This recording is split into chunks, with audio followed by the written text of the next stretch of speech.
நான் சொல்ல வேண்டிய சத்தியத்தை நான் சொல்லிடுறேன், அதுக்கு பிறகு தீர்மானிக்கிறது யாருடைய பொறுப்பு? உன்னுடைய பொறுப்பு. ஏனென்றால் சுயாதீனத்தை ஏதேன் தோட்டத்திலேயே மனிதனுக்கு அவர் கொடுத்து, அதனால விழுக வந்தாலும் பரவாயில்ல, சுயாதீனத்தை அவன் எடுக்காம தான் வைத்திருந்தார்.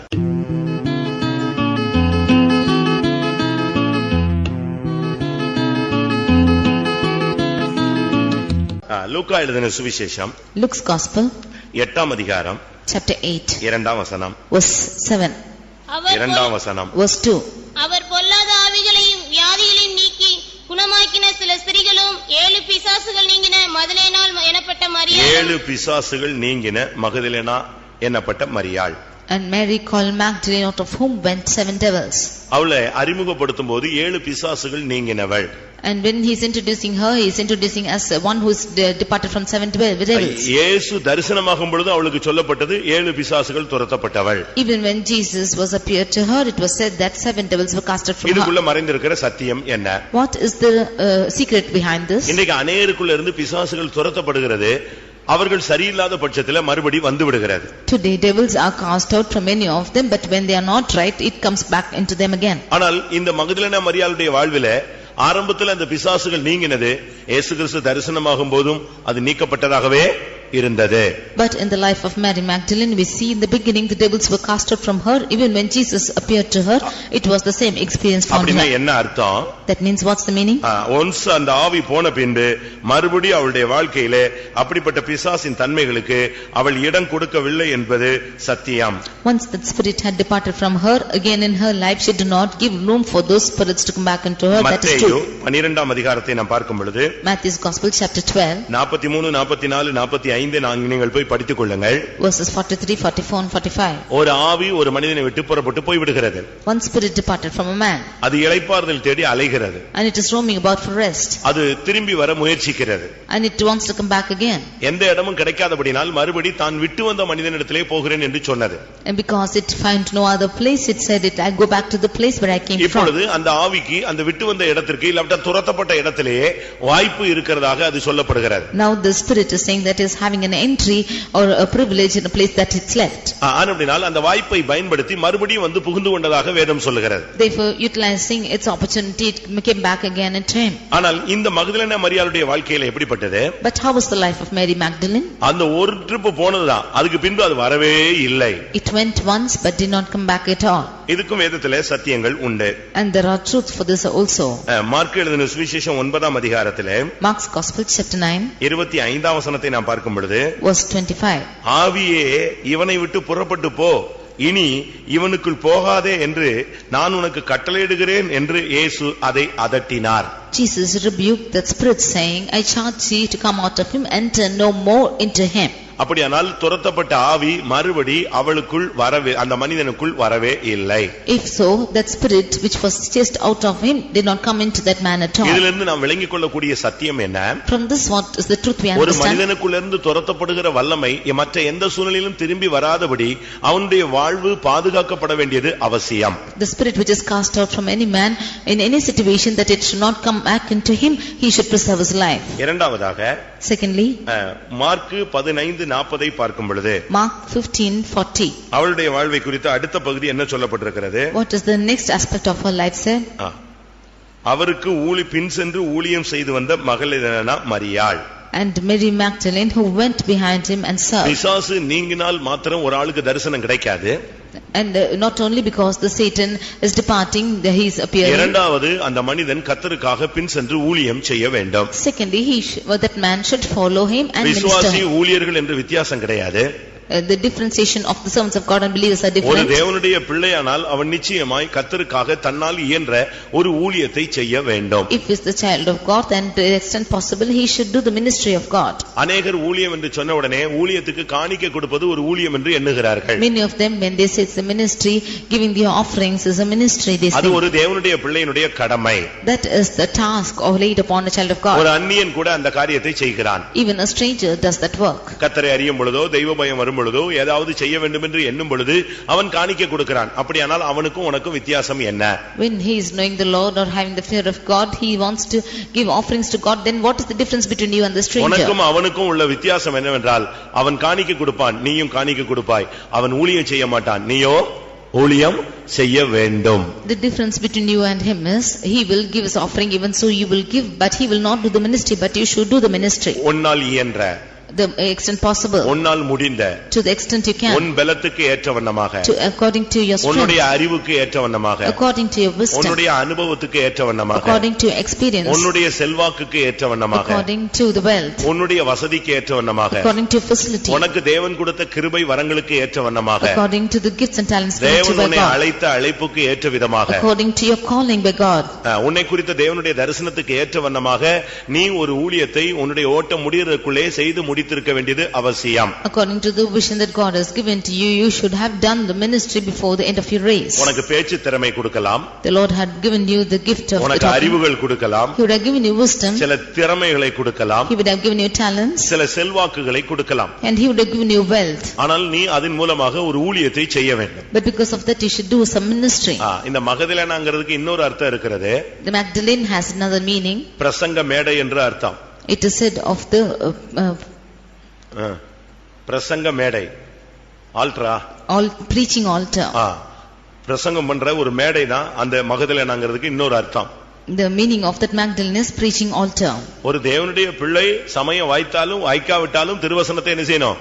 பிரசங்கம் பண்ண வேண்டும். A child of God, whether it is acceptable or not, he should declare the gospel. இவளுடைய வாழ்க்கையிலே முதலாவது 7 பிசாசுகள் துரத்தப்பட்டது. Firstly in her life, first 7 spirits were cast out. இல்லாவிட்டால் அந்த வல்லமைகள் நீங்கினது. All the spirits departed from her. அப்படிதான் வசனம் சொல்லுது, பிசாசுகள் நீங்கின அந்த பெண் அப்படின்னு சொல்லி இருக்கிறது. The next verse says that the spirits departed from her. ஒரு தேவனுடைய பிள்ளையிலிருந்து துரத்தப்படுவது ஒன்று, நீக்கப்படுவது ஒன்று. One from a child of God, the devils are cast out, and the next leads departing. ஒரு தேவனுடைய பிள்ளை இந்த நாட்கள்ல ரொம்ப கவனமாக இருந்து பிசாசுகள் நீங்கின ஒரு தன்மைக்குள்ளே நம்ம வர வேண்டும். A child of God should be very careful and come to the experience where the spirits are departing from him. மூன்றாவதாக, Thirdly, மத்தேயு எழுதின சுவிசேஷம் Matthew's Gospel, 27ஆம் அதிகாரம், chapter 27, 56ஆம் வசனத்தை பார்க்கும் பொழுது, verse 56. அவர்களுக்குள்ளே மகதலேனா மரியாள், அதாவது 55, 56 பார்க்கும் பொழுது, அநேக ஸ்திரீகள் அங்கே சிலுவையின் அருகே தூரத்தில் நின்று பார்த்து கொண்டிருந்தார்கள். And we can see in verse 55 and 56 that many women were standing beholding afar off the behind the cross. மகதலேனா மரியாளும் இருந்தாள். And in the midst of them was Mary Magdalene. சிலுவையின் தரிசனம் எப்பவும் இருந்தாதான் வருகையின் தரிசனம் உனக்கு இருக்கும். Only if you have the vision of the cross, you will have the vision of his coming. சிலுவை தரிசனம் இல்லாத ஒரு கிறிஸ்தவன் ரட்சிக்கப்பட்டான் என்று சொல்ல முடியாது. A Christian who is not having the vision of cross cannot be said that he is saved. சிலுவை தரிசனம் இல்லாதவன் மனம் திரும்பினான் என்று சொல்ல முடியாது. One who is not having the vision of Calvary cannot say that he is repentant. கிறிஸ்தவ சபைகள் இருந்தாலும் ரட்சிக்கப்பட்டாயா என்ற ஒரு கேள்வியை நாம் கேட்கிறோம். Therefore, even if you are in Christian churches, we ask if you are saved. கிறிஸ்தவ குடும்பத்தில் பிறந்தாலும் ரட்சிப்பு இருக்கிறதா, மனம் திரும்புதல் இருக்கிறதான்னு கேட்கறதுக்கு காரணம் நீ சிலுவையை பார்த்திருக்கிறாயா என்று அர்த்தம். Although you are born in a Christian family, we ask the question if you are saved or you repented, because சிலுவை தரிசனம் கிடைக்காதவனுக்கு இயேசுவின் மகிமையின் இரண்டாம் வருகையின் தரிசனம் கிடைக்க வாய்ப்பே இல்லை. To the one who is not having the vision of the cross, he cannot have the vision of the second coming too. தூரத்தில் நின்று இந்த சிலுவையை பார்த்து கதறிக்கொண்டிருந்த ஒரு பெண்ணாக இவள் காணப்பட்டாள். She was found as the woman standing afar off and crying, looking at the cross. இவளுக்கு தான் இயேசு உயிர்த்தெழுந்த பின்பு முதல் தரிசனம் ஆனார். It was unto her that Jesus after his resurrection firstly appeared. கர்த்தருடைய பரிசுத்த நாமத்துக்கு மகிமை உண்டாவதாக. Glory be to the holy name of the Lord. இங்கே 7 பிசாசுகளை அவருக்குள்ளிருந்து துரத்தி இருந்தார். Here he had cast out 7 devils from out of her. இந்த 7 பிசாசுன்னு சொன்ன உடனே 7 பிசாசுன்னு 7 பெயர் என்று எடுத்துக்கொள்ள கூடாது. You cannot say that 7 devils means it's the 7 names. பிசாசுக்கு பல தன்மைகள், செயல்பாடுகள், குணாசீலங்கள் உண்டு. There are many characters, attitudes and the practices of devil. பல தன்மைகள் இருந்தாலும் அதுல பிரதானமானவைகள் 7. Of the many characters of devil, 7 are most prominent. வேதத்தின் அடிப்படையில் பார்த்தா அவனுக்கு பயங்கர பலவிதமான பெயர்கள் சொல்லப்பட்டிருக்கிறது. Under the aspect of the word of God, we see that there are names are given to it. ஒன்று சர்ப்பம் என்று சொல்லி இருக்கிறது. One thing it's called as the serpent. பெரிய வலு சர்ப்பம் என்று சொல்லி இருக்கிறது. It is called as the old serpent. பெரிய வலு சர்ப்பம். It is called as the old dragon. பெரிய வலு சர்ப்பம். It's called as the great dragon. அடுத்து பழைய பாம்பு. It's called as the old serpent. ஒன்று பெரிய வலு சர்ப்பம். One is a great dragon. அடுத்து பழைய பாம்பு. And the old serpent. பிசாசு. Devil. சாத்தான். Satan. சத்துரு. An enemy. பொல்லாங்கன். Wicked. சோதனைக்காரன். Tempter. இப்படி அவனுக்கு ஒவ்வொரு கட்டத்துல ஒவ்வொரு பேர்ல அவன் அழைக்கப்படுகிறான். Like this he is called by different names. ஒரே ஆள் தான். He is only one person. அவனுடைய தன்மைகளை உங்களுக்கு சொல்றேன். But the attitudes of him is different. முதலாவது குழந்தையாக இருக்கிறது.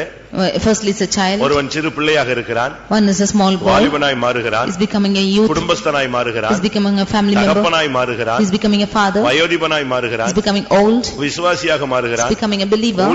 ஊழியனாக மாறுகிறான். Is becoming a servant of God. அதே ஆள் உலகத்துல இருந்தா கலெக்டரா மாறுகிறான். Or if he's in the world, he is called becoming collector. ஒரே ஆள் தான். It's one person. இது போல like this. பிசாசு ஒரு ஆள் தான். Satan is one. அவனுடைய செயல்பாடுகள் அவனுடைய விதவிதமான தோற்றங்கள் நமக்கு புலனாகுகிறது. But his practices and appearances are different. வெளிப்படுத்தல் 12:9 அவனுக்கு 4 பெயர் சொல்லப்பட்டிருக்கிறது. In Revelation 12:9 there are 4 names given to him. பெரிய பாம்பாகிய பெரிய வலுசர்ப்பம் பழைய பாம்பு பிசாசு சாத்தான் ஒரே வசனத்துல 4 இது சொல்லப்பட்டிருக்கிறது. In one verse itself he is called as the great dragon, old serpent, devil and Satan. ஆதியாகமம் 3:1 அது சர்ப்பம் என்று அழைக்கப்படுகிறது. In Genesis 3:1 he is called as the serpent. அடுத்து யாக்கோபு 4:7 பிசாசு என்று அழைக்கப்படுகிறான். In James 4:7 he is called as the Satan. ரோமர் 16:20 சாத்தான் என்று அழைக்கப்படுகிறான். And Romans 14:20 he is called as the Satan. மத்தேயு 13:28 சத்துரு என்று அவனை சொல்லப்பட்டிருக்கிறது. In Matthew 13:22 he is called as the enemy. மத்தேயு 13:28 13:28.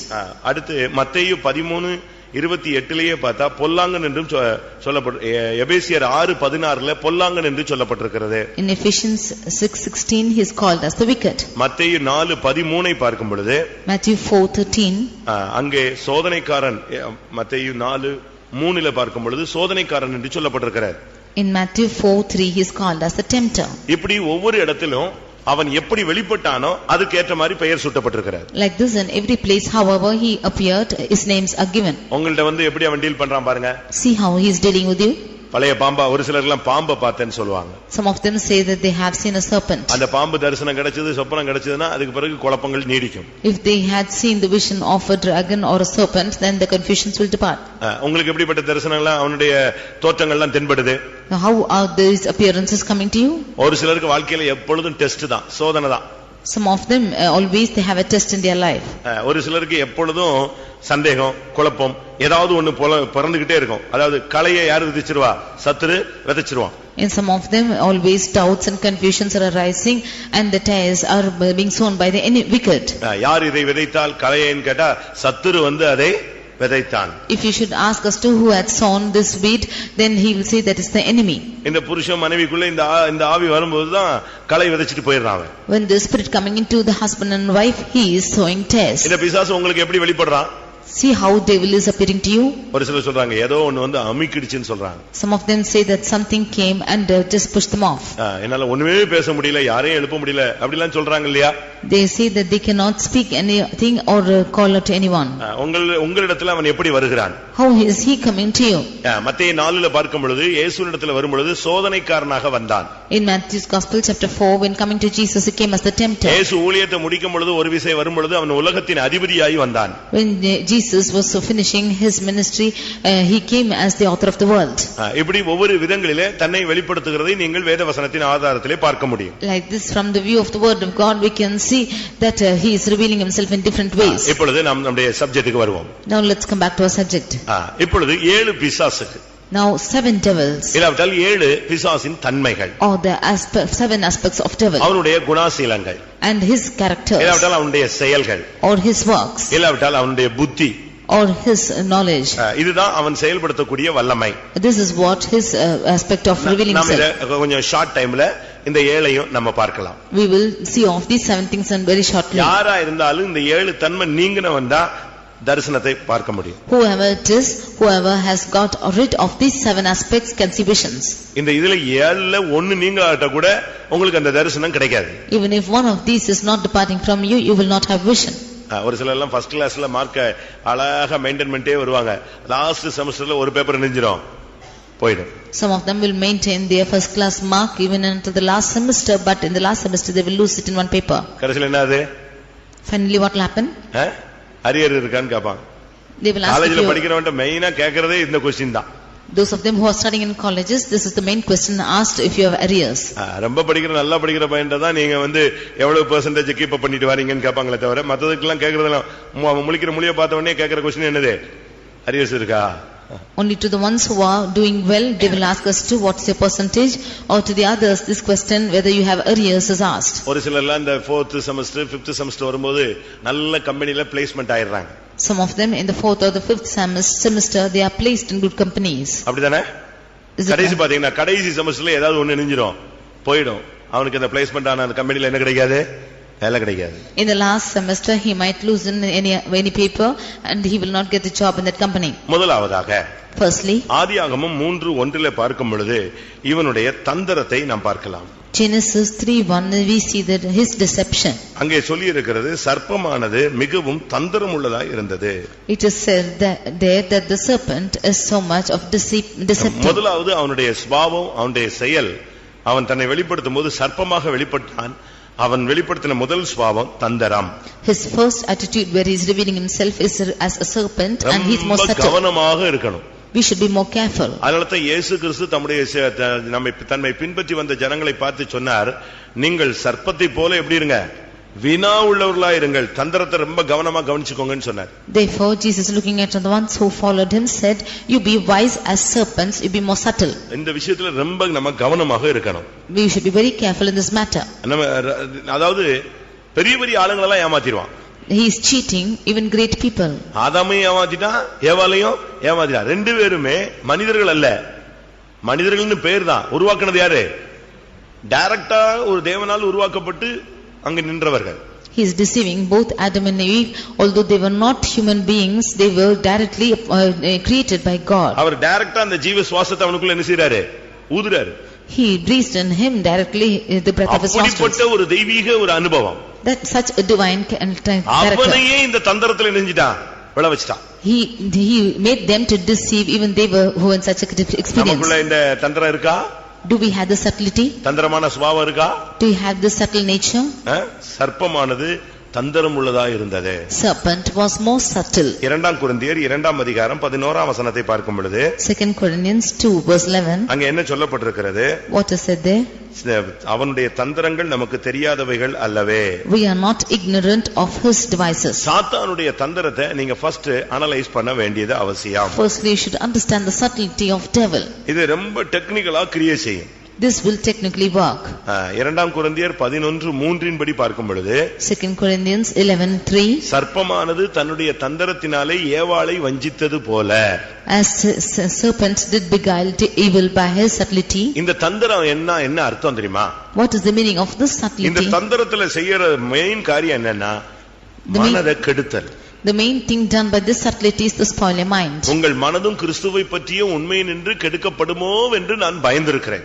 I am afraid lest your minds should be corrupted from the simplicity that's in Christ. மைண்ட்ல தவறான காரியங்களை பதிப்பித்தல். He will bring wrong thoughts in your mind. இந்த brain washing சொல்றாங்க பாத்தீங்களா? They will see brainwashing. தவறான கொள்கைகளை உள்ள கொண்டு வந்து நுழைக்கிறது. It will bring wrong attitudes into your mind. அவன் கேட்டா தேவன் ஏதாவது சொன்னது உண்டோ? He asked, did God say anything? அவன் தன்னுடைய கான்வர்சேஷனை ஸ்டார்ட் பண்றான். See how he's beginning his conversation. தேவன் ஏதாவது புசிக்க வேண்டாம் என்று தேவன் சொன்னது உண்டோ? Had God said that he shall not eat of anything? அடுத்து இவங்க என்ன செஞ்சிட்டாங்க? Then what did they do? அப்பாலே போ சாத்தானே நெஞ்சிருக்கணும், சொல்லியிருக்கணும். They should have said, get behind Satan. உடனே அவங்க கூட உட்கார்ந்து காஃபி கொடுத்து உட்கார்ந்து பேச ஆரம்பிச்சாச்சு. Immediately giving him a coffee, they began to speak. அவ்வளவுதான். பேச ஆரம்பிச்சு கொஞ்ச நேரத்துல அவன் தவறான ஒரு உபதேசத்தை சொல்லி கொடுத்துட்டான். And speaking to him for some time, he gave a wrong doctrine. நீங்கள் இதை புசிக்கும் நாளில் நீங்கள் தேவனைப் போல மாறுவீர்கள். On the day he shall eat of it, he shall be as gods. அதனால தான் இந்த உபதேசத்தை தவிர வேற உபதேசத்தை கொண்டு வந்தா வீட்டுக்குள்ளேயே விடாதேன்னு யோவான் சொன்னதுக்கு காரணம் இதுதான். That is why John is saying, if other than this doctrine anybody brings other doctrine, you do not enter them house. தந்திரமான போதகங்கள் என்று வேதம் சொல்லுகிறது. Because it is said of erroneous doctrines. அது ரொம்ப கவனமாக இருக்க வேண்டும். You should be very careful of this. எபேசியர் 4:14 Ephesians 4:14 பலவிதமான தந்திரமான போதகமாகிய காற்றுகள் என்று சொல்லப்பட்டிருக்கிறது. We see the slate of every wind which is wrong doctrine. பிசாசுடைய ஃபர்ஸ்ட் தாக்குதலே உபதேசத்துல குளறுபடிகளை உண்டு பண்ணுவது. The first attitude of Satan is to bring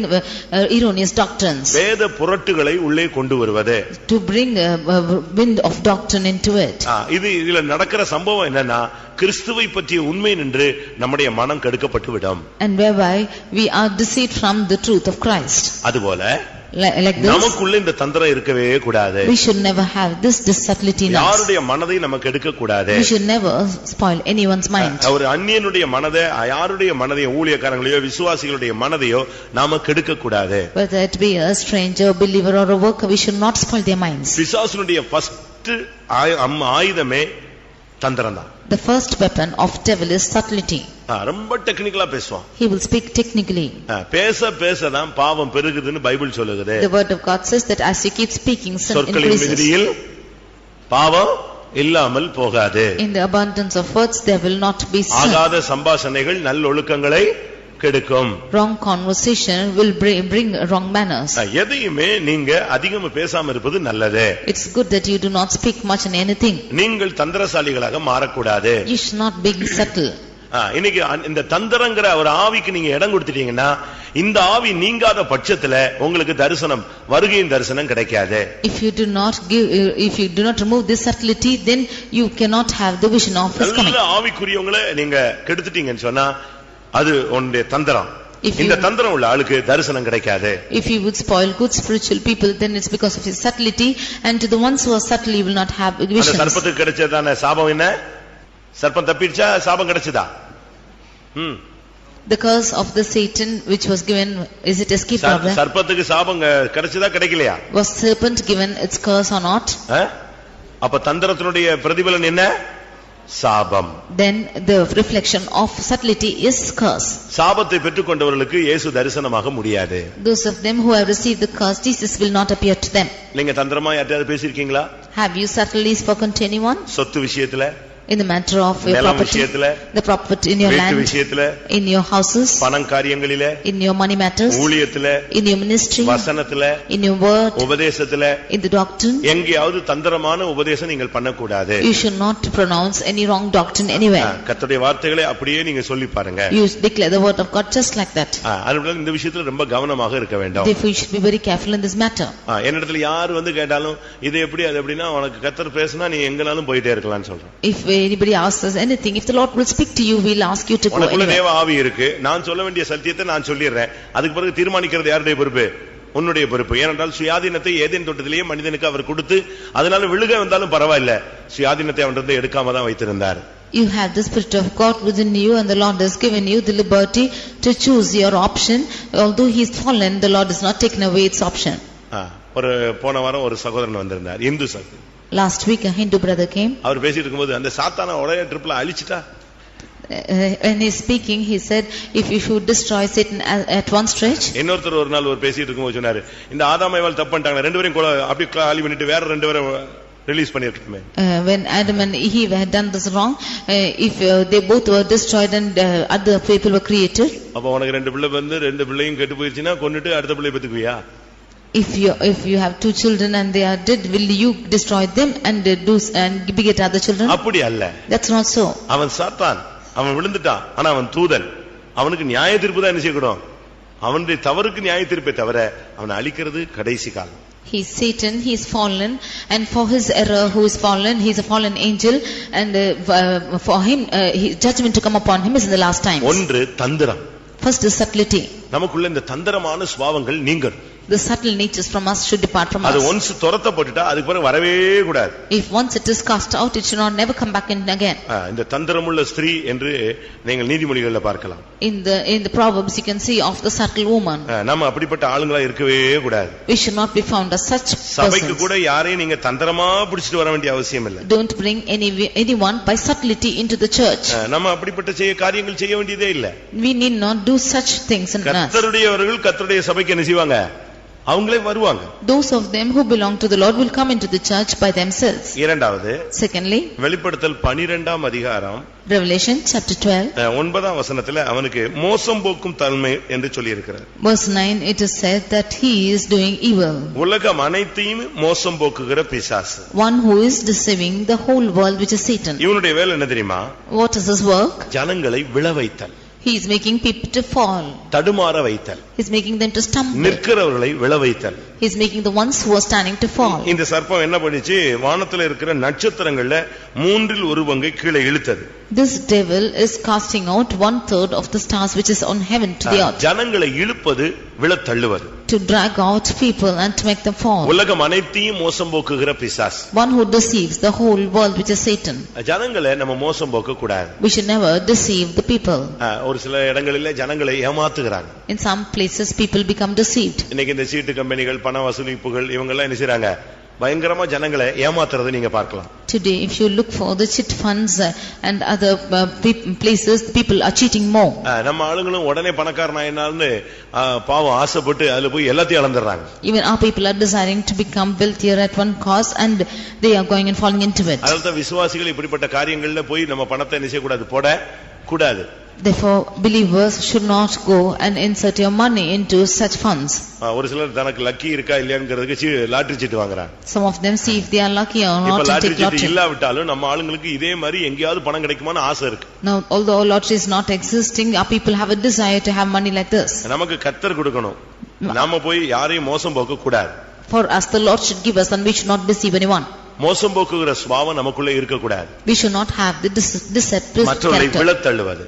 We should give it to the others. சில இடங்கள் எழுதி போட்டுப்பான், நீ வாழ பிறனை என்ன செய்யாதே, கெடுக்காதே. In some places they would have written, for you to live you do not spoil the others. இந்த ஆவி மோசம் போக்குகிற ஒரு வல்லமை. This is the spirit which is deceiving. இந்த வல்லமை வரும் பொழுது ஜனங்கள் மோசம் போக்கப்படுகிறார்கள். When this spirit comes, people are deceived. எரேமியா 29ல பார்க்கும் பொழுது, Jeremiah 29, அங்க 8ஆம் வசனத்துல when we read the 8th verse, அங்க என்ன சொல்லப்பட்டிருக்கிறது? what is said there? குறிகாரர்கள் ஜனங்களை மோசம் போக்குகிறார்கள்.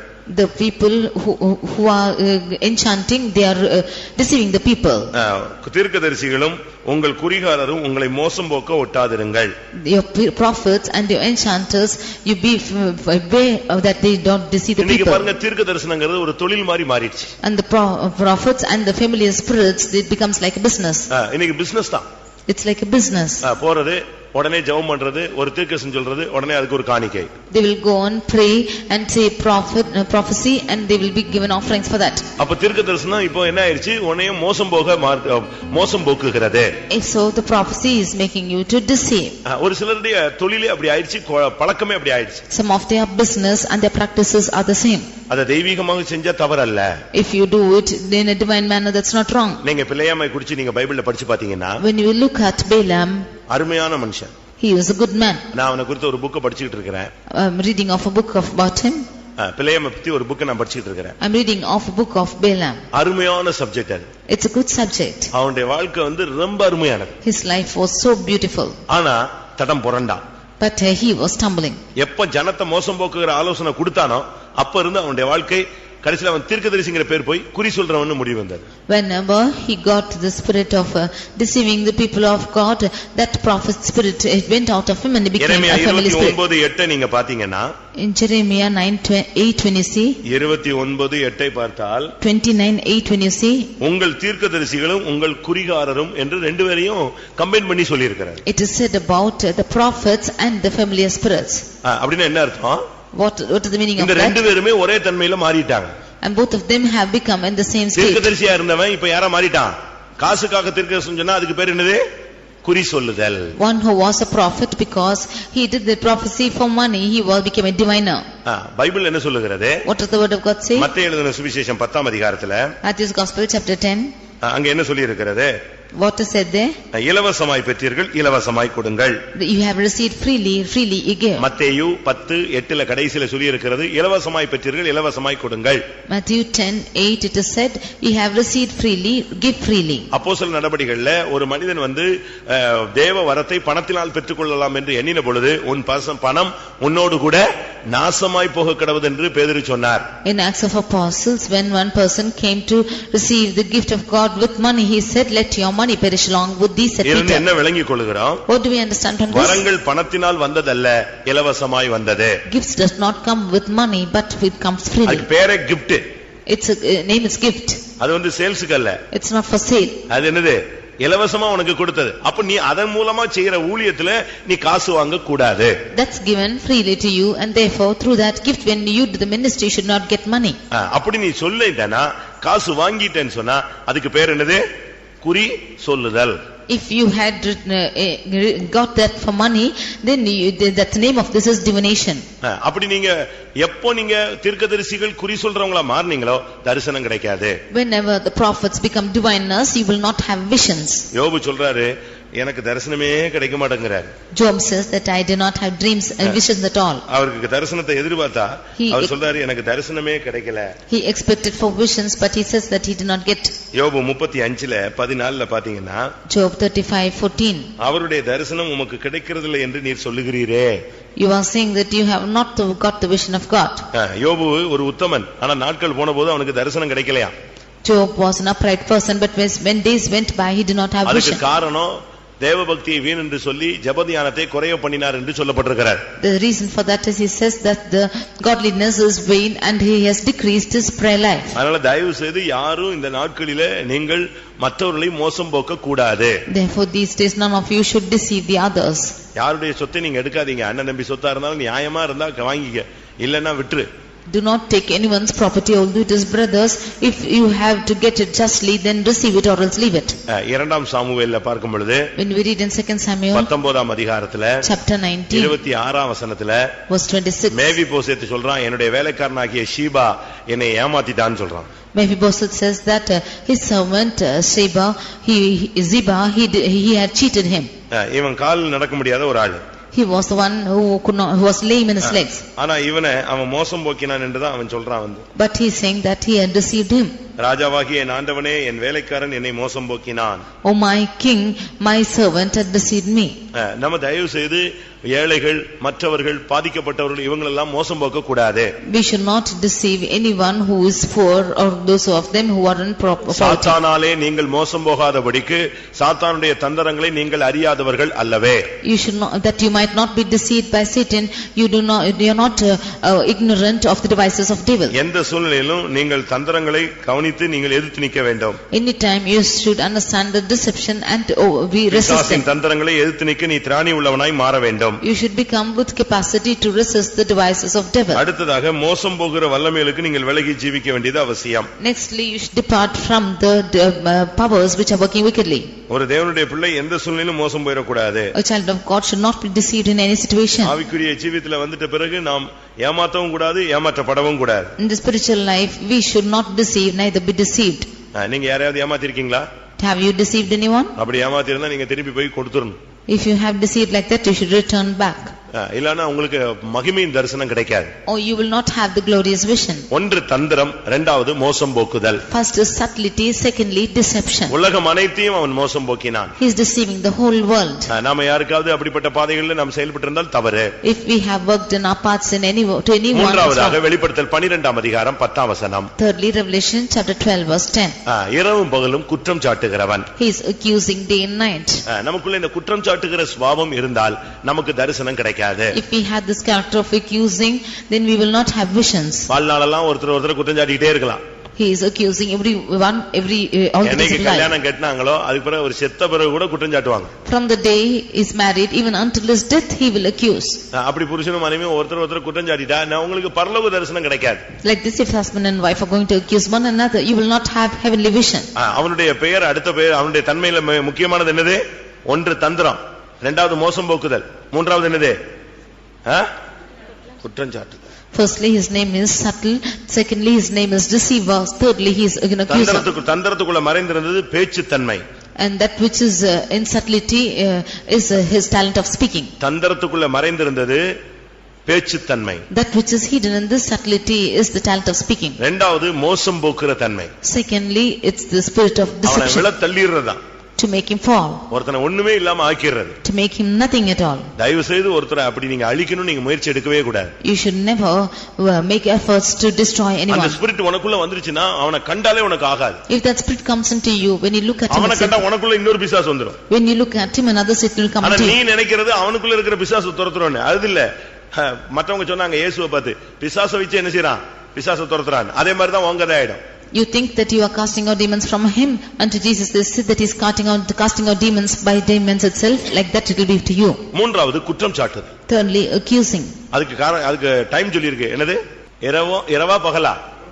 இரவும் பகலும். It is said that he is accusing day and night. 24 hours இந்த அந்த ஆவி போராடிட்டே இருக்கும். 24 hours the spirit is striving. அதாவது ஒரு சிலருக்கு குற்றம் சாட்டுறதுக்கு ஒண்ணுமே இல்லைன்னா கை கழுவாதது கூட குற்றம் தான். Some of them, if they don't have anything to point out, they will say even for shaking their heads, their hands they will have pointed out wrong. உண்மைதானே? இயேசு கிறிஸ்து தம்முடைய சீசர்களோடு பயணப்படும் பொழுது ஒரு சிலர் வந்து சொன்னாங்க, உங்க சீசர்கள் என்ன செய்யறது இல்ல, கை கழுவுறது இல்ல. And to Jesus, some of them to accuse Jesus said that your disciples do not wash their hands. வேற எந்த குற்றமும் சாட்ட முடியல. இன்னொன்னு கடைசியில எங்க வந்துட்டான், கை கழுவாரு. ஒரு சில வீடுகள்ல பாத்தீங்கன்னா சண்டைக்கு காரணம் என்னன்னா சுத்தமா இல்ல, கை கழுவுல, உட்கார்றது சரியில்லை, எழும்புறது சரியில்லை, எதையாவது ஒண்ணு சொல்லணும். In some houses they are accusing that they are not washing their hands, they are not clean, they are sitting and getting up is not right. ரோமர் 2:1 என்ன சொல்லுகிறது? Romans 2nd chapter verse 1. அங்க என்ன சொல்லப்பட்டிருக்கிறது? What is said there? மற்றவர்களை நீ குற்றவாளியா என்ன செய்யாத. வாசிங்க. ரோமர் 2:1. Romans 2:1. ஆகையால் மற்றவர்களை குற்றவாளியாக தீர்க்கிறவனே, நீ யாரானாலும் சரி, போக்கு சொல்ல உனக்கு இடமில்லை. நீ குற்றமாக தீர்க்கிறவைகள் எவைகளோ அவைகளை நீயே செய்கிறபடியால் நீ மற்றவர்களை குறித்து சொல்லுகிற தீர்ப்பினாலே உன்னைத்தானே குற்றவாளியாக தீர்க்கிறாய். நீ மற்றவர்களை குற்றவாளியா தீர்த்து முடிச்ச பிறகு நீ உன்னையே குற்றவாளியாக தீர்த்து விடுகிறாய் என்று வேதம் சொல்லுகிறது. After thou hast judged another, the word of God says that you are condemning yourself. இது பவுல் சொன்னதான வார்த்தை.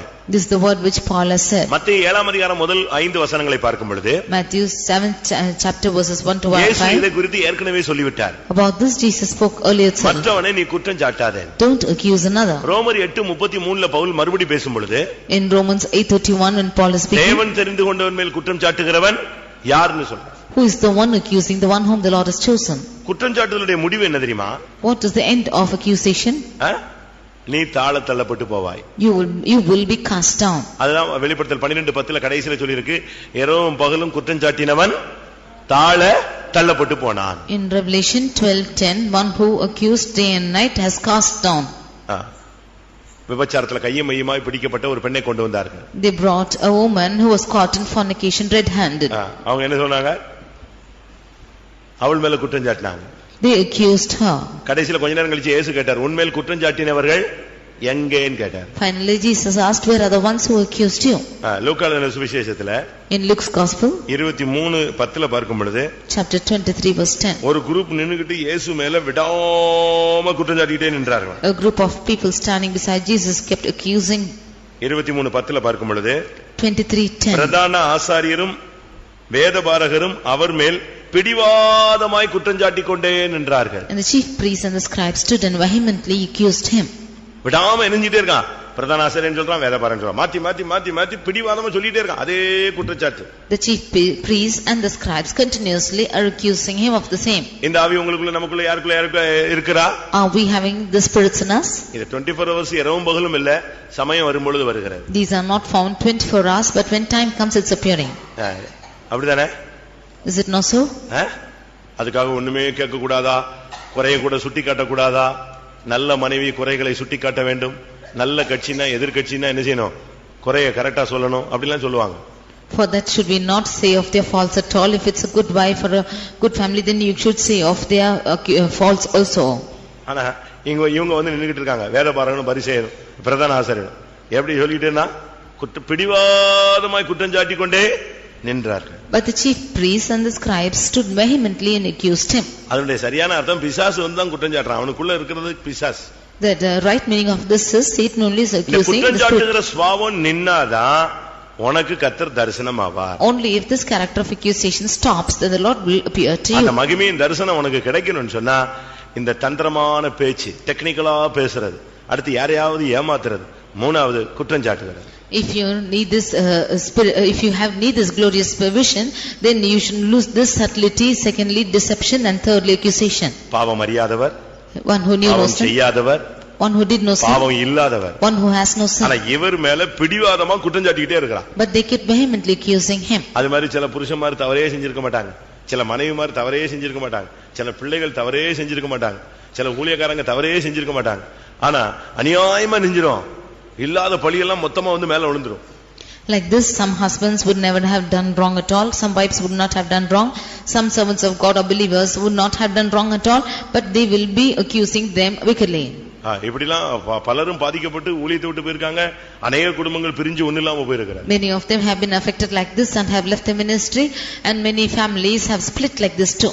அநேக தங்களுடைய இந்த குற்றச்சாட்டுகளை தாங்க முடியாம வாழ்க்கையை முடித்துக் கொண்டிருக்கிறார். Many of them not able to bear up these accusations have ended their lives too. அந்த ஸ்பிரிட்டினுடைய வேகம் எப்படி இருக்குன்னு பாருங்க. See how the speediness of that spirit is. நீங்க யார் மேலயாவது இப்படி குற்றம் சாட்டி இருக்கீங்களா? Are you accusing anybody like this? பொய் சாட்சி சொல்றதுக்கு கூட்டி போவாங்க வாங்கன்னு சொல்லி. They will call you to bear false witness. நீங்க பாத்தீங்க தானே? Did you see? நீங்க அங்க நின்னீங்க தானே? You was there when நீங்க அத கேட்டீங்க தானே? You were hearing it. அப்ப நீ மாட்டிக்கிட்டேன்னு அர்த்தம். Then it's understood you caught. இல்லவே இல்லன்னு ஓடியே போய் அந்த இடத்தை விட்டு. You will flee away from that place. குற்றம் சாட்டுகிற ஆவியில நீங்க சிக்கிறாதீங்க. Don't involve yourself with the spirit of accusation. இந்த ஆவி உங்களுடைய மகிமையின் தரிசனத்தை தடுத்து விடுகிறது. இயேசுவின் இரண்டாம் வருகையில் அவரை பார்க்க விடாமல் தடுக்கிறது. This spirit is hindering you from this glorious vision that you might not see him in the second appearing. யோவான் 8:44. John 8:44. இங்கே அவன் பொய்யன் என்று அழைக்கப்படுகிறான். Here he is called a liar. இது பிசாசினுடைய நான்காவது மேன்மையான குணம். This is the great attitude of this Satan. Special effect அதுதான். Oh, the special effect is this. அவனுக்கு பேரே பொய்யனும் பொய்க்கு பிதாவும். He is called the liar and father of lies. தன்னுடைய சொந்தத்திலிருந்து எடுத்து பேசுகிறான். For he is speaking out of himself. நமக்குள்ள இப்படி பொய்யின் ஆவி இருக்கா? Do we have the spirit of lies within us? நான் ஒரு விசுவாசியின் கடையில போய் நின்னேன். I stood in a believer's shop. அப்போ ஒருத்தன் வந்து ஏதோ ஏடாகடமா ஒரு கேள்வி கேக்குறான். Then one person came and asked unwanted questions. நான் கொஞ்சம் தள்ளி இருக்கிறேன். அவர் அங்க சொல்றாரு, சமயத்துக்கு அந்த சூழ்நிலையிலிருந்து தப்புறதுக்கு ஏதாவது பொய் சொல்றதுல ஒண்ணும் தப்பு இல்ல அப்படிங்கறாரு. I was standing afar. He said, for situations it's not wrong that you say a lie. அந்த ஆள் போன உடனே இவரை கூப்பிட்டேன். என்ன இப்ப என்ன சொன்னேன்னு சொல்லி எனக்கு திருப்பி சொல்லுன்னு. And I asked him again after he went, what did he say? He repeated. பிசினஸ்ல அப்படினாரு. பிசினஸ்லயும் இல்ல, ஜீவியத்திலயும் இல்ல, எங்கேயுமே எந்த சூழ்நிலையிலும் உள்ளதை உள்ளதென்று சொல்லணும், இல்லாததை இல்லதென்று சொல்லணும். He said in business it's like that, but I said you say nay for nay and yea for yea. பொய்யன் வந்து இரண்டாம் மரணத்துக்கு தான் போணும். And one who is a liar goes for second death. எரி நரகத்துக்கு தான் போகும். He has to go to burning fire. ஒரு சிலர்லாம் பயங்கரமா பொய் சொல்றாங்க. Some of them say lies to great extent. அவன் சொல்றது பொய்ங்கிறது கண்கூடா தெரியும். ஆனாலும் துணிஞ்சு ஸ்தோத்திரம் பண்ணிட்டு பைபிள் மேல அடிச்சிடுவாங்க கைய. They say voluntarily that it is the lie, but they will promise on the Bible. அத நீங்க நல்லா புரிஞ்சுக்கணும். அவனுக்குள்ள ஸ்ட்ராங்கா ஒரு ஆளு யார் இருக்கா? இந்த ஆளு இருக்கான். You should understand well that this person is within him. ஒரு தீத்துல நீங்க படிச்சு பாத்தீங்கன்னா, when you read in Titus முதலாம் அதிகாரம் 12ஆம் வசனத்துல, chapter 1 verse 5, கிரேத்தா தீவார் அவங்க குவாலிஃபிகேஷன் என்னது? ஓயா பொய்யர். The people of Crete, they are all liars. வாசிங்க தீத்து 1:12. கிரேத்தா தீவார் ஓயா பொய்யர் பெருவயிற்று சோம்பேறி. வாசிங்க. கிரேத்தா தீவர் ஓயா பொய்யர் துஷ்ட மிருகங்கள் பெருவயிற்று சோம்பேறிகள் என்று. ஓயா பொய்யர் துஷ்ட மிருகங்கள், அடுத்து என்னது? பெருவயிற்று சோம்பேறிகள். எப்படி என்று யோசிச்சு பாருங்க. The Christians are always liars, evil beasts and slow bellies. ஓயா பொய்யர். They are always liars. ஒரு சிலர்லாம் அப்படியே பொய் அழுதுகிட்டே சொல்லுவாங்க. Some of them will in tears say lies like உலகத்துல that. சொல்லுவான், ஒரு பொய்ய திரும்ப திரும்ப சொன்னா அது என்ன ஆயிருமா? மெய்யாயிரும். In the world they will say, if you will say a lie again and again, it will become a truth. நீங்க அப்படி சொல்லிருக்கீங்களா? Have you said like this? அதாவது அந்த சூழ்நிலையில நீங்க தப்பிரலாம், ஆனா தேவனுக்கு முன்னால இருந்து நிச்சயம் முடியாது, தப்ப முடியாது. You can escape that situation, but before God you cannot escape. ஆனா இதனுடைய ஒட்டுமொத்த கூட்டுத்தொகைன்னு பாத்தீங்கன்னா, பொய்யனுக்கு இரண்டாம் தரிசனம் என்ன செய்யாது? வருகையின் தரிசனம் கிடைக்காது. But collectively for a liar he will not have the vision of the second appearance. எக்காள சத்தம் கேட்காது. He will not hear the sound of the trumpet. இந்த பொய் சத்தம் அந்த எக்காள சத்தத்தை of ஆக்கிடும். This voice of lies will put off the sound of the trumpet. பொய்யனை மறுரூபப்படுத்த முடியாது. A liar cannot be transformed. Gehazi ஒரு அருமையான ஊழியக்காரன். Gehazi was a good servant. வந்து நிக்கிறான். He is standing. எலிசா கேக்குறான், நீ எங்கே இருந்து வருகிறாய்? And Elisha asked, where are you coming from? நான் எங்கும் போகவில்லை. He says, I didn't go anywhere. ஒரே பொய் தான். One lie. அவ்வளவுதான். That's all. நீ புறப்பட்டு போகலாம். அந்த அவன் விட்டு போனதான குஷ்டரோகம் உன்னை பிடிப்பதாக. He says, I didn't go anywhere, and therefore the leprosy which he left, let it come back on you. நம்முடைய பொய்யை பாத்தீங்களா? See how our lies are? நம்முடைய ஜீவியத்தில் இந்த பொய் தான் நம்முடைய ஜீவியத்தில் அநேகருடைய நன்மை இந்த உலகத்திலும் கிடைக்குது, மறுமையிலும் கிடைக்குது. In many of our lives, these lies are spoiling our life in this world and also in eternity. இந்த பொய் உள்ள வரும் பொழுது, when this lies entering us, நமக்குள்ள ஆவிக்குரிய மரணம் உண்டாகும். Spiritual death is costing us. அப்போஸ்தலர் நடபடிகள் 5ஆம் அதிகாரத்துல Acts chapter 5, இந்த அனனியா வந்து போய் சொல்றான். Ananias is lying. அதுக்கு பதில் பேதுரு என்ன பேசுறாரு? What is Peter speaking for this? 3ஆம் வசனத்துல Verse 3. பரிசுத்த ஆவியினிடத்தில் பொய் சொல்லும்படி சாத்தான் உன் இருதயத்தை நிரப்பினது என்ன? Why had Satan filled thine heart to lie to the Holy Ghost? அப்ப பரிசுத்த ஆவியினிடத்தில் நீ பொய் சொல்ற, ஏன்ட்ட பொய் சொல்லல? Then why are you lying to the Holy Ghost? அப்ப பொய் சொல்லும்படி உன் இருதயத்தை அவன் நிரப்பி விட்டான். Then he has filled thine heart to lie.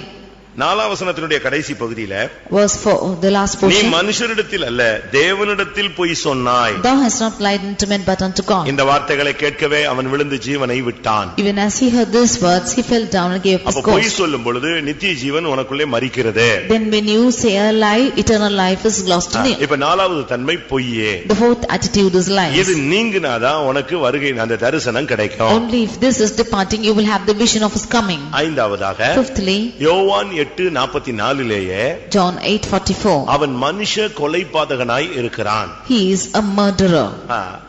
தன் சகோதரனை பகைக்கிற எவனும் மனுஷ கொலைபாதகன். One who is hating his brother is a murderer. அன்பு இல்லாதவன் கொலைபாதகன். One who is not having love is a murderer. அன்பு இல்லாதவனுக்கு வருகையிலே தரிசனம் கிடைக்காது. One who does not have love will not have this appearing. சகோதர பகையை வைத்துக்கொண்டு பரலோகத்துக்கு யாரும் போவோம்னு நினைச்சிர கூடாது. Having the enmity with brethren, nobody can think that is going கண்ட to happen. சகோதரத்தில் அன்பு கூறாதவன் காணாத தேவனிடத்தில் எப்படி அன்பு கூறுவான்? When one cannot love the one whom he sees, how can he love God who is not seen? யோவான் தன்னுடைய நிருபத்திலே இதை குறித்து ரொம்ப தெளிவான விளக்கமாக பேசுகிறார். When John is writing in his epistle, clearly he explains about this. இன்னைக்கு अनेகர் அன்பை பத்தி பேசுகிறது கிடையாது. Today many of them do not speak of love. ஒரு சிலர் பேசுவாங்க, அவர்களுக்குள்ள அன்பே கிடையாது. Some of them speak but don't have love within them. யோவான் 3ல பார்க்கும் பொழுது, 1 John chapter 3 12ல நான் பார்க்கும் பொழுது, verse 12, அன்பு இல்லாத ஒரு தன்மை. it shows an attitude without love. அவருடைய வாழ்க்கையில அவர்கள் கொலைபாதகனாய் அவன் தன் சகோதரனை கொலை செய்து விட்டான். And he slew his brother. நமக்குள்ள அப்படிப்பட்ட தன்மை இருக்க கூடாது. We should not have this attitude within யோவான் us. 3:15 தன் சகோதரனை பகைக்கிற எவனும் கொலைபாதகன், மனுஷ கொலைபாதகன் எவனோ அவனுக்குள் நித்திய ஜீவன் இராது, நிலைத்திராது. In 1 John 3:15 we see whosoever hateth his brother is a murderer, and we know that murderer hath no eternal life. எப்படி இருக்குன்னு பாருங்க. See how this is. மனுஷ கொலைபாதகன் தன் சகோதரனை பகைக்கிறான், அவனுக்குள்ள நித்திய ஜீவன் நிலைத்திராது. அப்ப வருகையில அவனுக்கு மறுரூபம் கிடையாது. Whoso hateth his brother is a murderer, therefore he has no eternal life in eternity. 1 யோவான் 3:17 பார்க்கும் பொழுது, 1 John 3:17, தன் சகோதரனுக்கு தன் இருதயத்தை அடைத்துக் கொண்டால் தேவ அன்பு அவனுக்குள் நிலை கொண்டிருப்பது எப்படி? if one should shut up his bowels of compassion from his brethren, how can the love of God dwell in him? 1 யோவான் 2:9 11 வரைக்கும் நீங்க படிச்சு பாத்தீங்கன்னா, 1 John 2 verses 9 to 11, அங்க என்ன சொல்லப்பட்டிருக்கிறது? what it said there? ஒளியிலே இருக்கிறேன் என்று சொல்லியும் தன் சகோதரை பகைக்கிறவன் இருளிலே கிடக்கிறான். He that said that he is in light and hateth his brother is in darkness. தன் சகோதரத்தில் அன்பு கூறாதவன் அவனுக்கு ஒளியிலே நிலை கொண்டிருக்கிறான் என்று சொன்னாலும் அவன் இருளிலே நடக்கிறான். And whoever is not loving his brother, although he says that he is in light, walketh in darkness. 11ஆம் வசனம் என்ன சொல்லுகிறது? What does verse 11 say? தன் சகோதரனை பகைக்கிறவன் இருளிலே இருந்து இருளிலே நடக்கிறான், அவன் கண்களை அது குருடாக்கி விட்டது. He that hateth his brother is in darkness and walketh in darkness, and it has blinded his eyes. மனுஷ கொலைபாதகன் சகோதரனை பகைக்கிறவன் குருடன், அவனுக்கு வருகையின் தரிசனம் கிடைக்காது. One who is a murderer, one who is hating his brother is a blind person, he will not have the vision of his இது coming. பிசாசினுடைய 5வது character. This is the fifth character of devil. 6வதாக Sixthly, 1 பேதுரு 5:8 பார்க்கும் பொழுது, 1 Peter 5:8, அங்க என்ன சொல்லப்பட்டிருக்கிறது? what is said there? எவனை விழுங்கலாமோ என்று வகை தேடி சுற்றி திரிகிறான். He is roaming about as to whom he may devour. ஒரு சில பையங்கள் எல்லாம் நம்ம பாருங்க, வீட்டுல இருக்கவே மாட்டான். Some boys, when you see, they cannot be at home at all. இப்ப பெண்களுக்கும் அந்த ஆவி வந்துருச்சு. Now the spirits come to even to girls.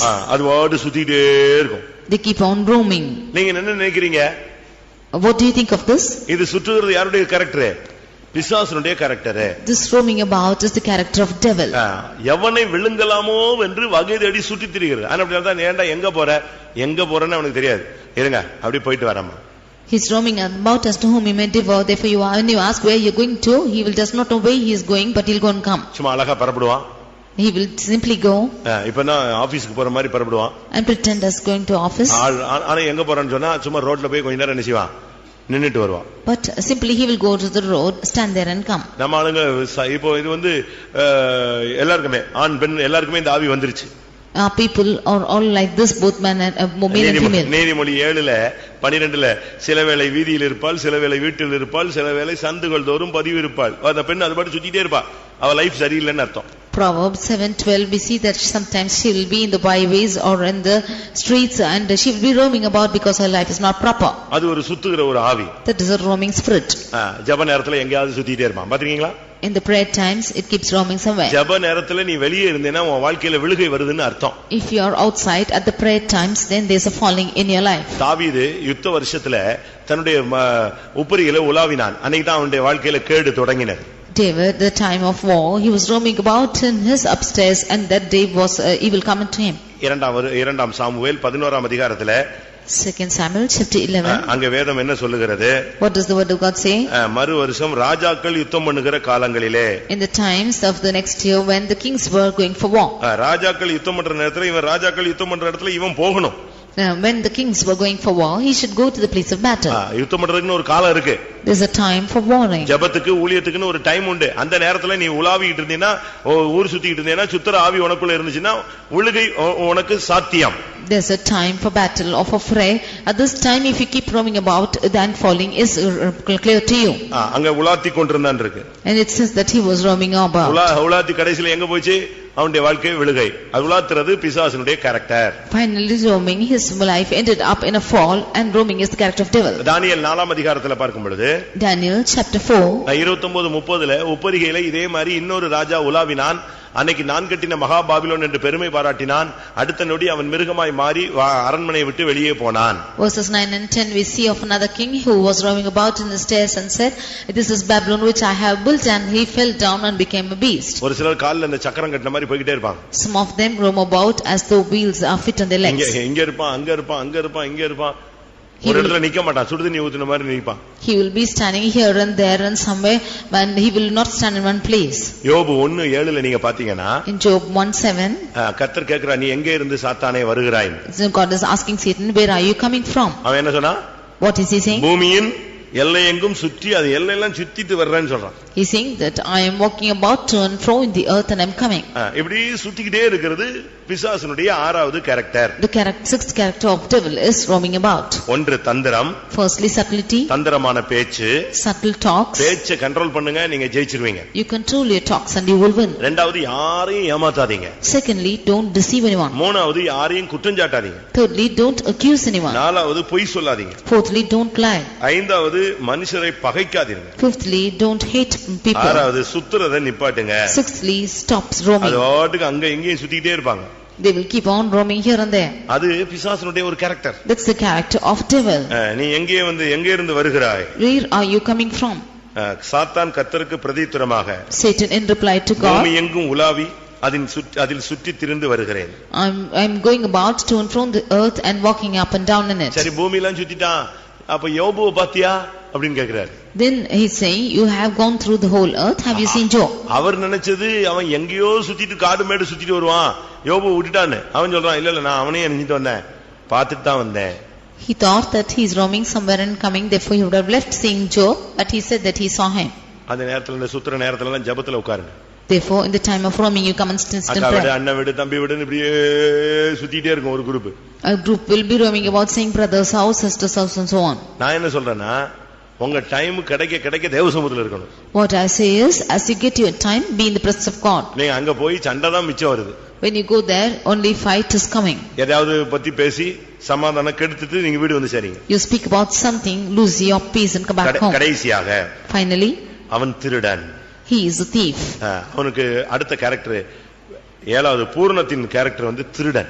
Seventh character of perfection is a thief. யோவான் 10:10 படி, in John 10:10, திருடன் திருடவும் கொல்லவும் அழிக்கவும் வருகிறானே அன்றி வேறு ஒன்றுக்கும் வரான். The thief cometh not but for to steal and to kill and to destroy. இந்த கேரக்டர் வரும்போது நம்ம திருடர்களாய் மாறுகிறோம். When this character comes, we become thieves. நேரத்தை திருடுகிறோம். We are stealing the time.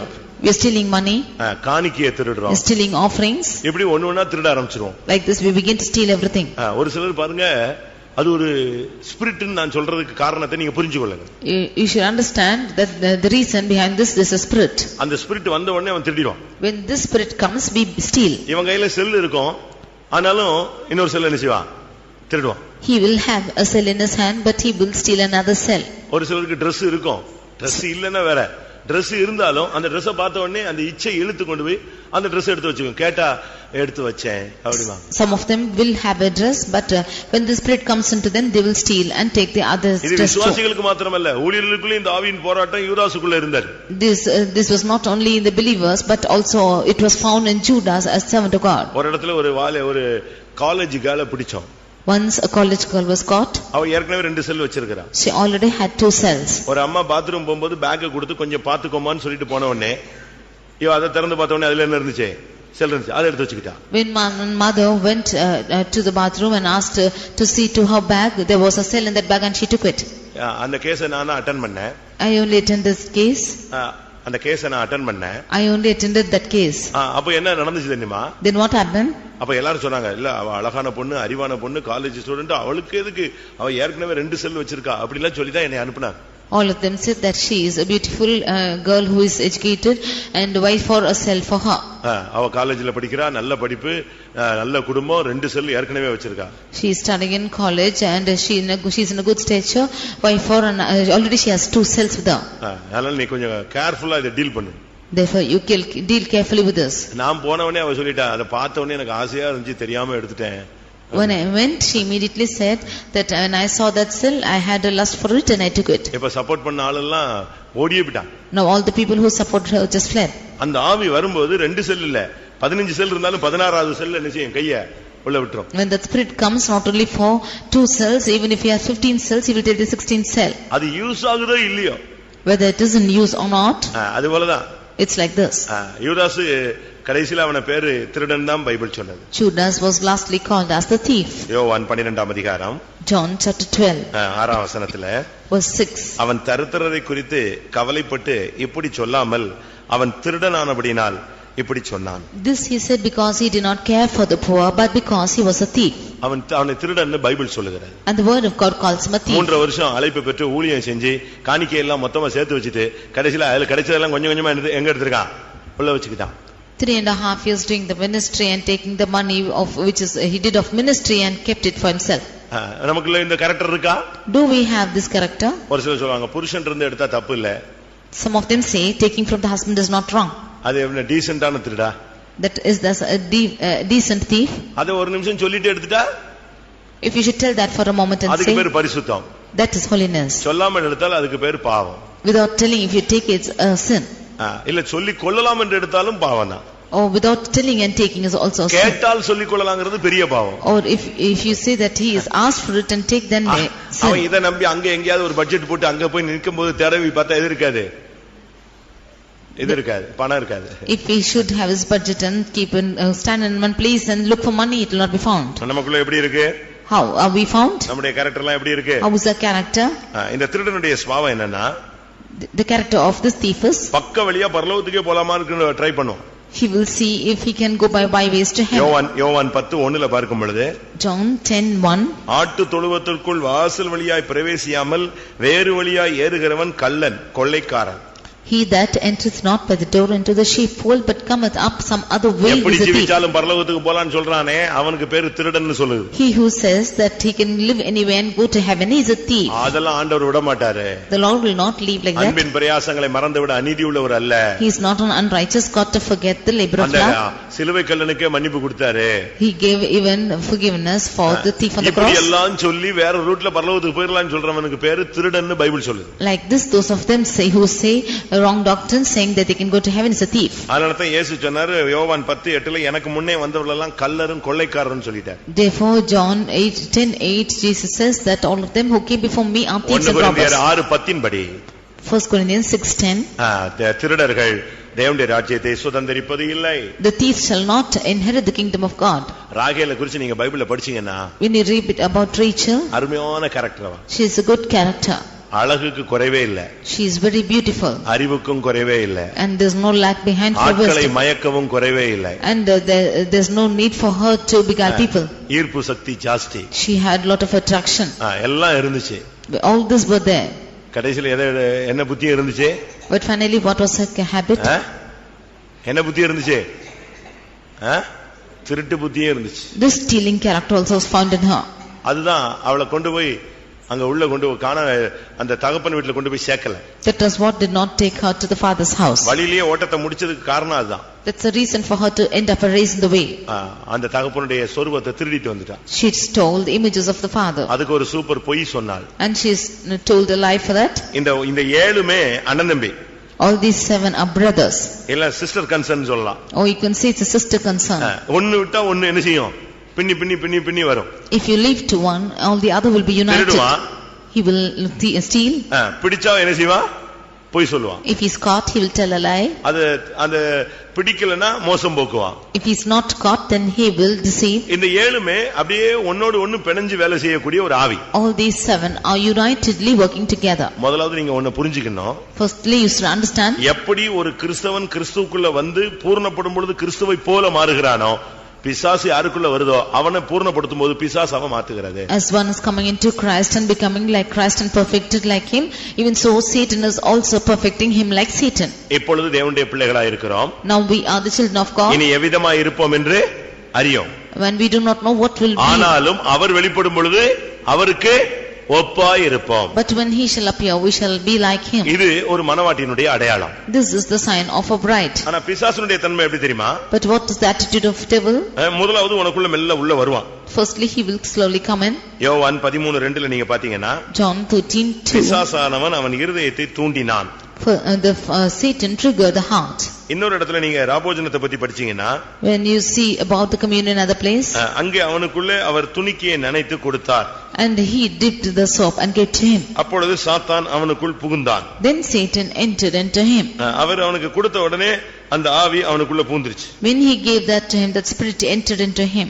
எவ்வளவு நிர்பந்தமான நிலவரம். See what a desperate state this is. ஒன்று இருதயத்தை தூண்டுதல். Firstly, triggering the heart. அடுத்து இருதயத்துக்குள் புகுதல். Nextly, entering into the heart. தூண்டுறது மாத்திரமல்ல, not only triggering the heart, அது உனக்குள்ள மெல்ல உள்ள வந்து செட்டில் ஆயிடும். it will come inside and settle within you. அப்படி யாருக்குள்ளயாவது இருக்கா? Like this, is it found in anyone? யாருக்குள்ளயாவது பூந்திருக்கா? Is anybody trigger? முடிவு என்ன தெரியுமா? What is the end of it? யோவான் 6:70 படி, John 6:70. இயேசு என்ன சொல்றாரு? What does Jesus say? உங்களில் ஒருவன் பிசாசாய் இருக்கிறான். One of you is a devil. முடிவாயிருச்சா? Is this the end? யோவான் 6:70 நீங்க பாத்தீங்கன்னா, when you read in John 6:70, இயேசு சொல்றாரு, நான் உங்களுக்குள் ஒருவனை தெரிந்து 12 உங்களை நான் தெரிந்து கொள்ளவில்லையா? உங்களுக்குள்ளும் ஒருவன் யாரா இருக்கிறான்? யாரா இருக்கிறான்? பிசாசா இருக்கிறான். Jesus answered them, have not I chosen you 12 and one of you is devil. கிறிஸ்துவுக்குள்ள நீ வளரும் பொழுது கிறிஸ்துவை போல மாறுவாய். பிசாசின் சுபாவங்கள் உனக்குள்ள வரும் பொழுது நீ பிசாசாய் மாறுவாய். When you grow in Christ, you will become like Christ. If the natures of Satan is going in you, then you will become a devil. இந்த 7 ஆவிகள் நீங்கின அந்த பெண்ணுக்கு இயேசு தரிசனமானார். Jesus appeared to that woman whom the spirits were departed.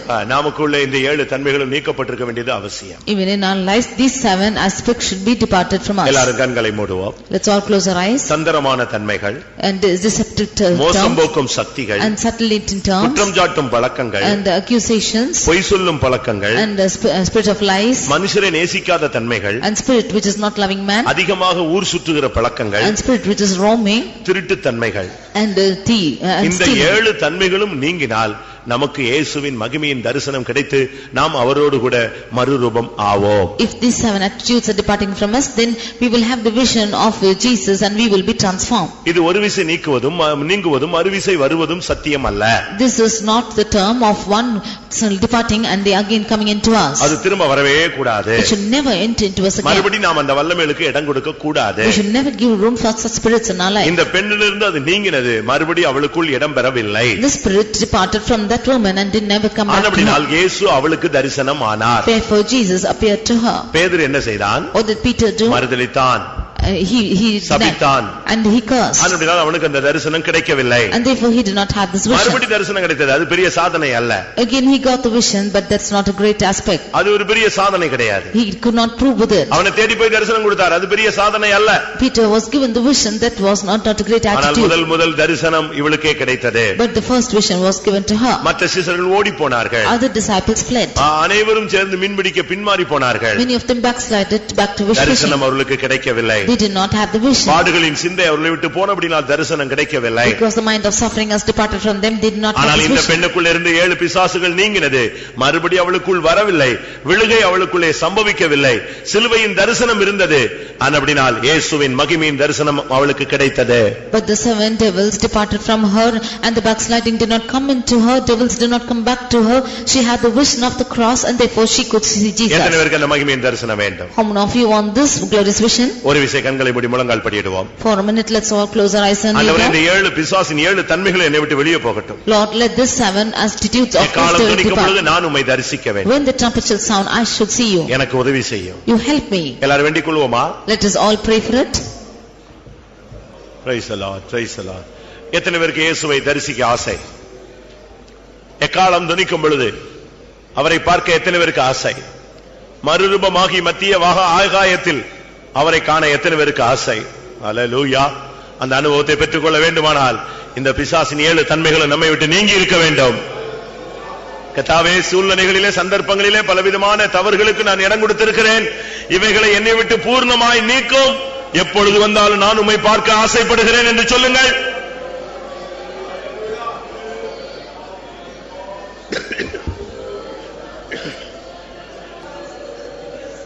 ஹல்லேலூயா. ஒரு நிமிஷம் நல்ல ஜெபத்துல இருங்கள். ஹல்லேலூயா. ஆண்டவரே, இந்த 7 தன்மைகளை என்னை விட்டு நீங்கட்டும். சூழ்நிலைகளில் நான் அதில் சிக்கிக் கொள்ளக்கூடாது, இடம் கொடுக்க கூடாது. Praise the Lord, praise the Lord, praise the Lord, praise the Lord. Hallelujah. இன்றைக்கு போகிற ஆவி இனிமேல் உனக்குள் எப்பொழுது வரக்கூடாது. அந்த 7 ஆவிகள் நீக்கப்பட்டது. ஒரு சூழ்நிலையிலும் அவள் அந்த வல்லமைக்கு இடம் கொடுக்கவே இல்லை.